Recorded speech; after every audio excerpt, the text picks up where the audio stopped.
Hi, I'm Tom Donahue, your host for another great edition of BROC Talk Program Spotlight. Thanks for tuning in today. We have a special guest on the program today to kind of inform you of what's going on at BROC Community Action and things that are being addressed in your community. So we really appreciate you tuning in today to listen to my guest, whose name is Damien Barnes. Damien is the director of the Rutland County Community Justice Center at BROC Community Action, and we appreciate having you on the show today, Damien. Thank you for having me, Tom. Thank you for being here. Thank you. You and your staff are doing a great job, I might say, and we want to tell our audience today, of course, what we're doing exactly to address the community justice reform, if you will, one of those measures that works with folks coming out of incarceration and others. There's a lot to it, so I want to kind of not steal Damien's thunder, but I do want to say, though, that we are, of course, on the web at broc.org, so you can actually find us and them on broc.org, broc.org. So if you want to check us out after the fact, look them up there, and it's a simple click, and you can learn all about the Rutland County Community Justice Center. But today, for today's purposes, we got not quite a half hour to talk about it. And what I wanted to talk about just for fundamentally, Damien, is to tell our viewers sort of the basics of what restorative and reparative justice is and the panels, and then maybe a little bit about the circles of support and accountability, otherwise known as COSA, you know, and just kind of for those that are new to this and don't know a lot about it, just some of the basics of what you do here and is also happening throughout the state and probably throughout the country as well, but you have counterparts in Vermont that are doing the same kind of work, and you're responsible for that work here in the county of Rutland. So basically, just in a very condensed nutshell, restorative justice is, it's an alternative to traditional punishments, that are handed down by our legal system. So we still, hold folks accountable for the harm they caused, but we still really put a focus on also helping the folks who have been harmed by the crime, which is often sometimes unfortunately forgotten in our criminal legal justice system. Typically the state or the government is the victim, and the actual folks that have been harmed by crime are forgotten. So restorative justice is a nice combination of not forgetting the folks that have been hurt by crime, but at the same time, focusing or showing some attention to repairing that harm, and how us as community members can hold folks accountable for the harm that they've caused and helping them repair it, not just to the immediately affected people that were harmed by their actions, but also the community at large, and then also themselves.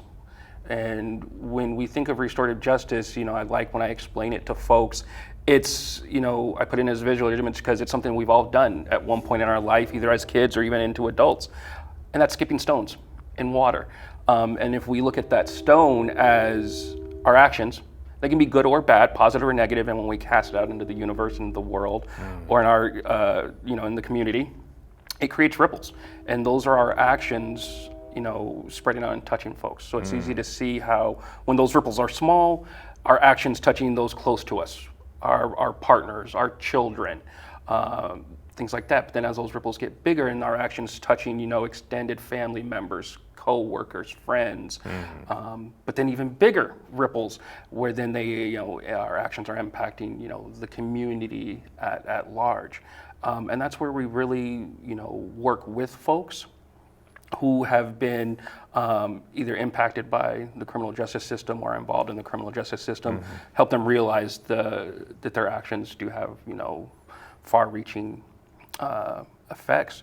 And we're here to help them, once again, work with them to address this, where, it's not a punishment. Even though sometimes it can be contradictory that, the courts or, the legal system say you have to come and do this program or else. But we really want to get across that it's not a punishment, that we're here to work with people to repair the harm. I'm not here to do it for you. I'm not a hand holder. But as your community, I cannot not do anything. I can't just idly sit by and let somebody, harm our community members. So we work with the folks to address the harm they caused, and we work with them to repair that harm. And those are like, the premises of our restorative panels, usually folks who have been, either pled guilty or, sentenced for nonviolent misdemeanors or some nonviolent felonies. They might, as part of their court sentence or probation, get assigned to come see us for this restorative panel. That's one program that we do. The other one that we do, as you mentioned, COSA, the Circles of Support and Accountability. Those are for folks who, they've committed some serious offenses, whether they be of, violent nature, or they've individuals who have been convicted of sexual offenses, and they've been incarcerated, rightfully so, for, a couple years. And when they are released, they still have, a sentence. They're still under the care and custody of the Vermont Department of Corrections.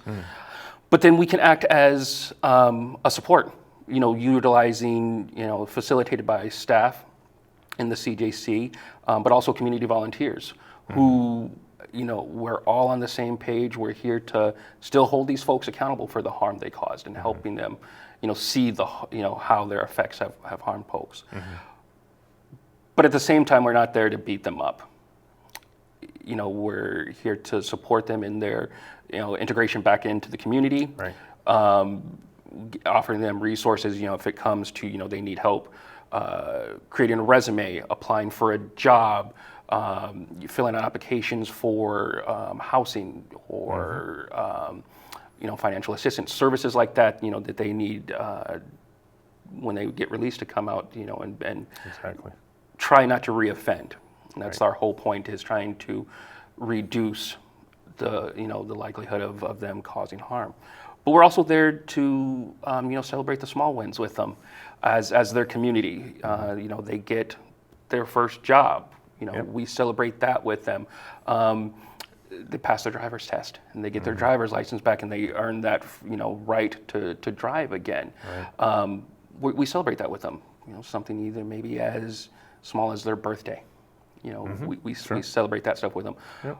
But we also still have the very hard, difficult conversations where we address and we talk about the harm that they've caused, help them identify, red flags and risks that led up to their criminal behaviors, to help them work on ways to avoid that.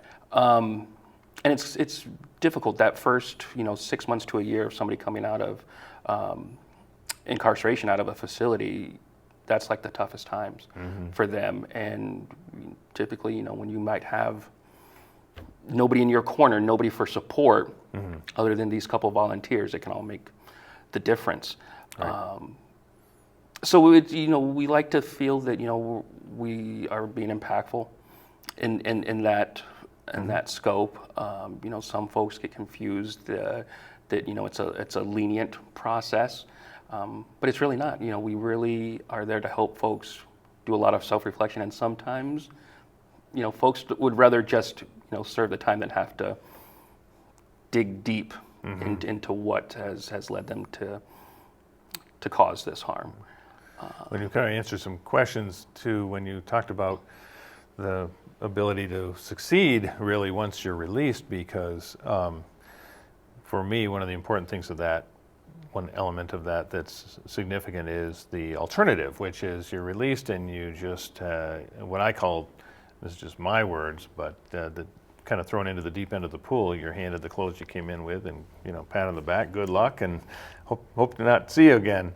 It's most likely that they're going to potentially have that higher potential of reoffending, and then we're ending right back up in incarceration. Whereas your program will help them with that path forward, becoming contributing members of society again.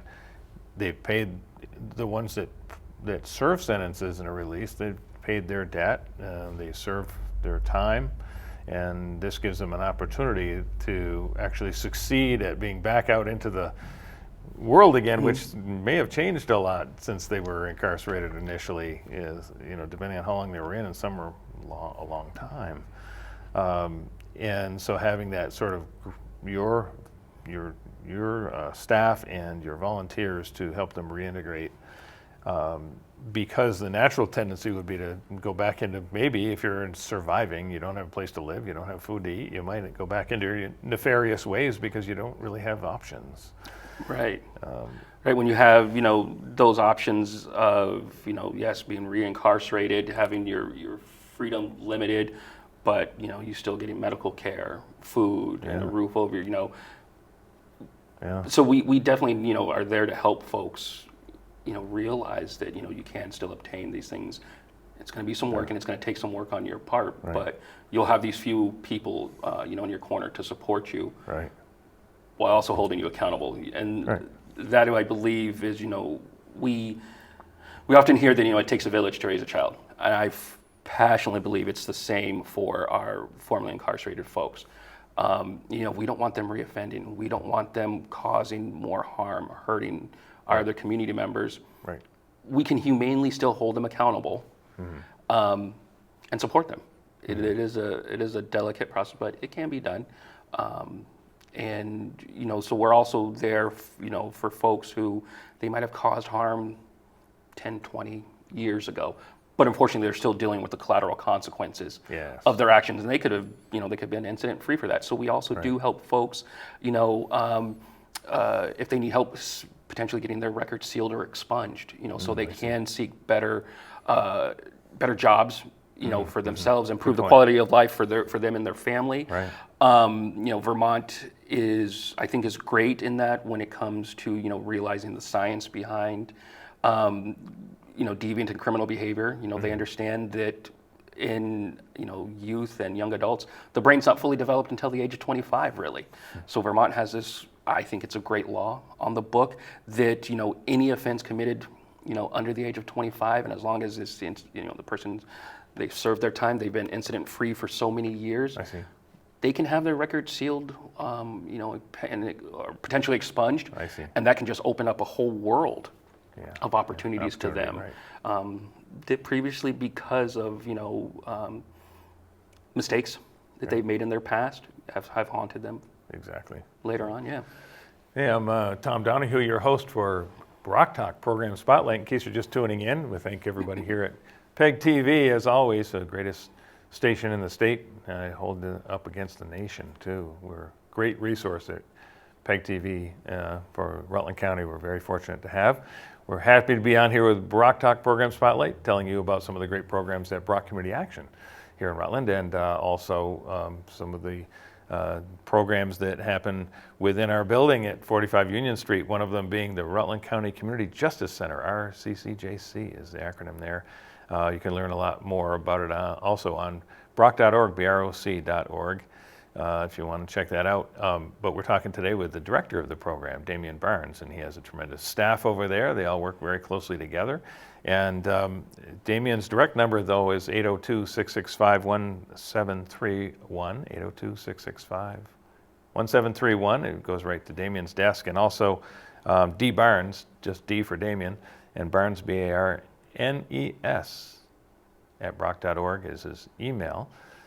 So we really appreciate having Damien on the show today. And so one of the things, Damien, and we appreciate everybody tuning in to hear a little bit more about your program, because one of the things I want to point out is your program is unique in the system in the state. There are you have colleagues, and these activities are going on in other pockets of Vermont where our responsibility is the county of Rutland.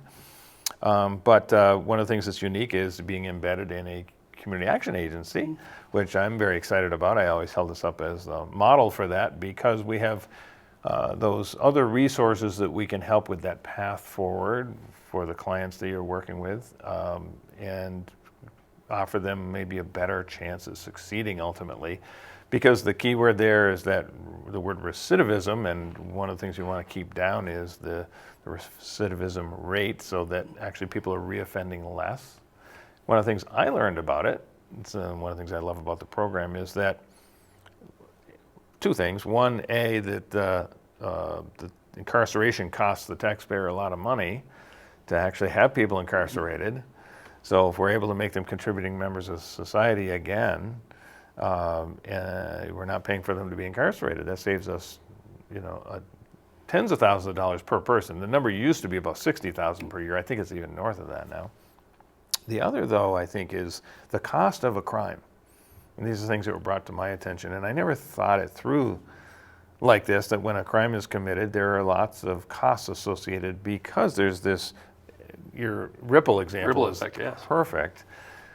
Because, when the crime is committed, and let's say that that there's a store, let's pick a store, and let's say the windows are broken, and now they have the expense of the windows, and let's say there was an employee that was, potentially traumatized by the crime. You have that trauma as collateral damage, sort of, and then the police department coming out, and now you've spent money, having the police department having to go to the scene and write reports and investigate the crime, and then you have probably insurance companies involved, and then there's the expense of the insurances and so forth. So you think about those ripples of a crime isn't just that one little act, but it's all of the things that go along with it in the bundle of, ripples that that happen because that crime was committed.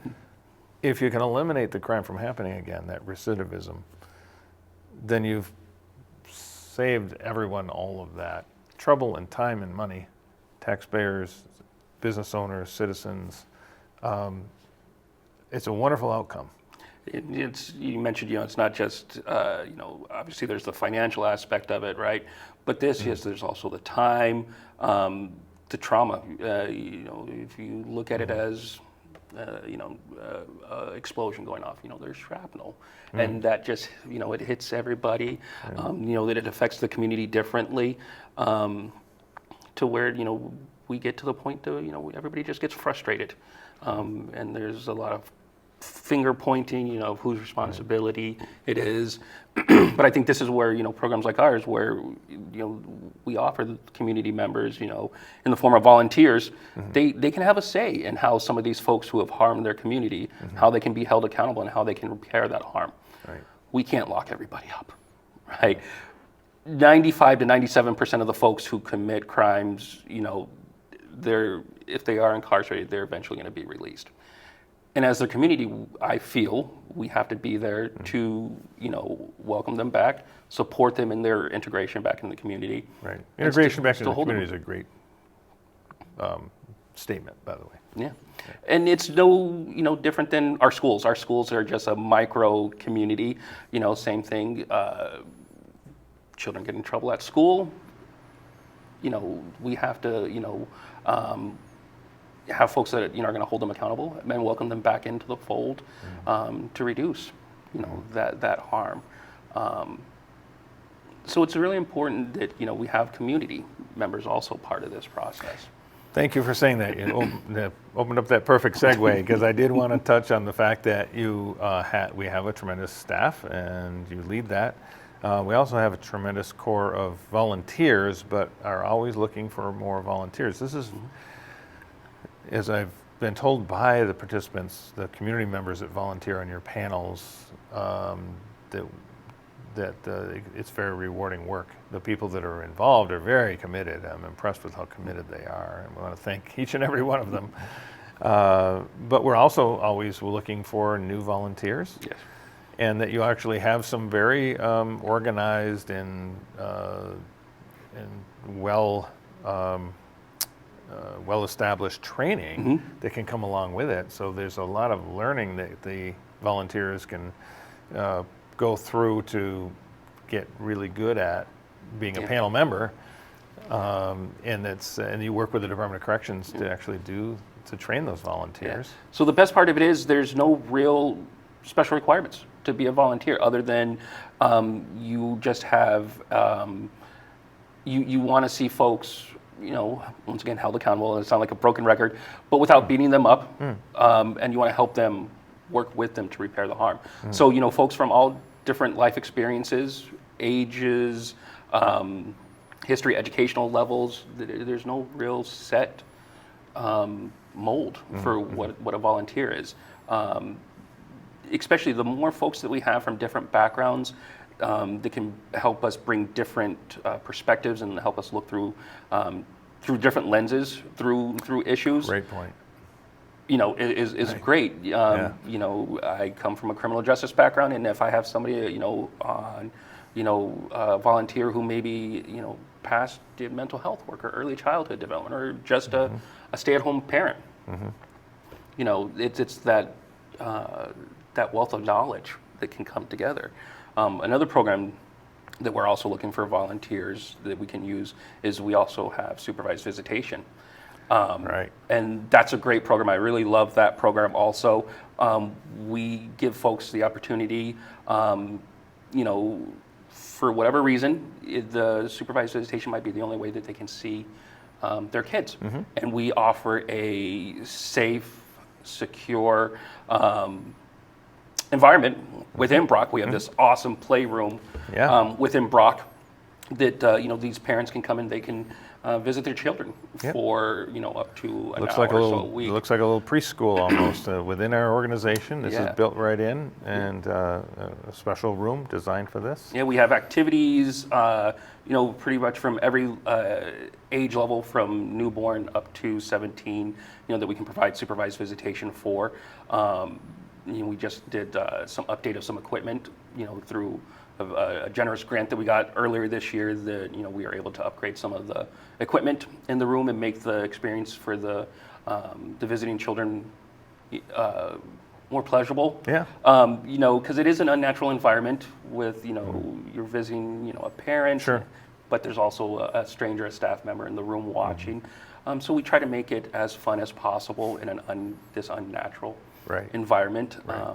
But we serve, You've accomplished that. It's tremendous. We serve anywhere from 10 to 13 families, probably within a weekly basis in the supervised visitation.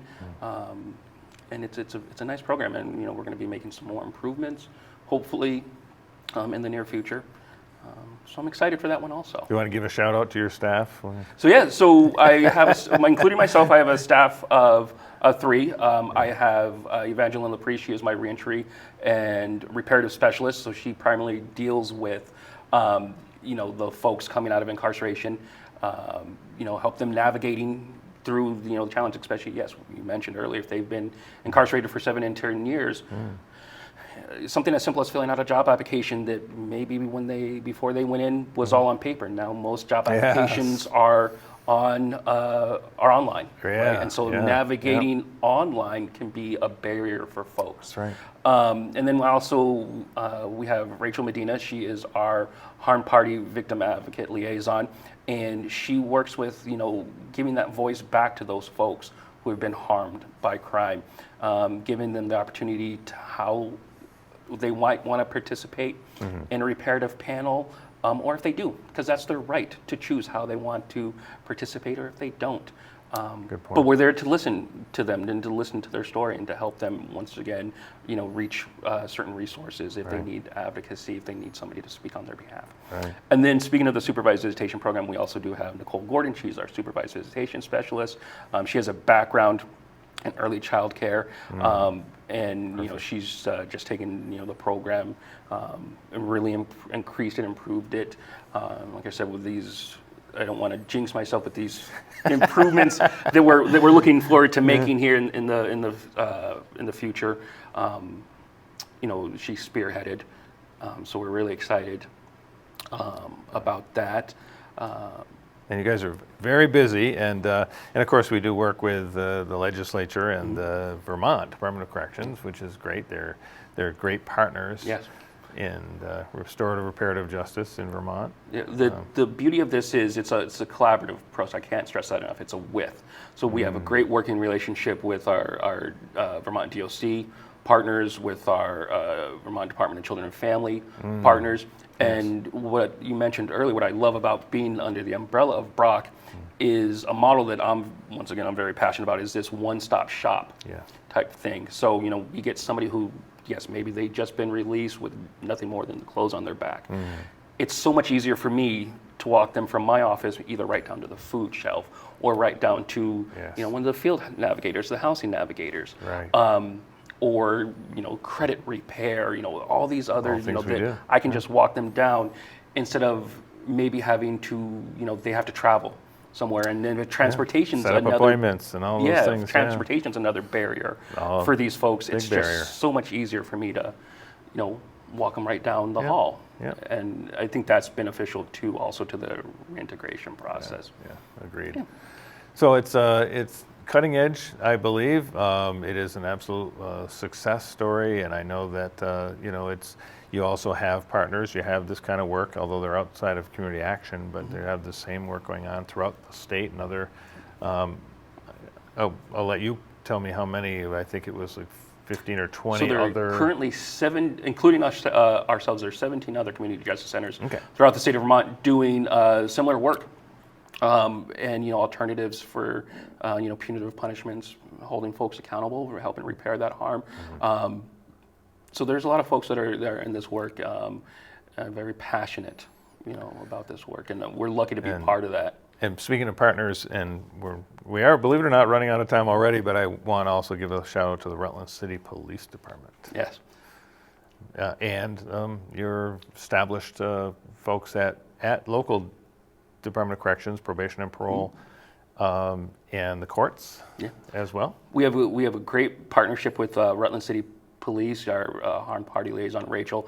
She has actually a desk up at the Project Division Center, and she works closely with them in identifying harmed folks of crimes, and once again, offering those services of advocacy and resources from that too. So it's once again, it's just that collaborative with process. Right, collaboration. Exactly. That's the name of the game for us at BROC Community Action. And gosh, we'd like to really thank Damien Barnes, our director of this great program, and his tremendous staff, and all of our partners, as Damien described, in collaboration for community justice in Rutland County. We're proud to host that at BROC Community Action. We're very fortunate. Again, talking to Damien, you can reach him if you're interested, for instance, in volunteering or knowing more about the program at 802-665-1731, right to Damien's desk, or D Barnes, B-A-R-N-E-S, so D for Damien, Barnes at broc.org, and that's B-R-O-C. Or a little more information on the at our website too, which we love our website, broc.org. And you can follow us on all the socials, including Facebook, X, Instagram, YouTube, and of course, right here on PEG TV. I not only want to thank Damien for being on the program today and all of you for watching, but I want to thank PEG TV, a tremendous resource in this region for hosting BROC Talk Program Spotlight. And last but not least, Damien, also want to just give a shout out to you as a United States veteran of the United States Army. Yes, thank you. Thank you for your service. We appreciate that as well. Damien just does a tremendous job at BROC Community Action. His staff is fantastic, and we're proud to have him. So thank you for this opportunity to tell the community more about the Rutland County Community Justice Center, Damien. You're welcome. Thank you. Thank all of you for watching today. This has been BROC Talk Program Spotlight. We're here on the tremendous PEG TV. My name is Tom Donahue, and we want to thank you very much for watching. See you soon.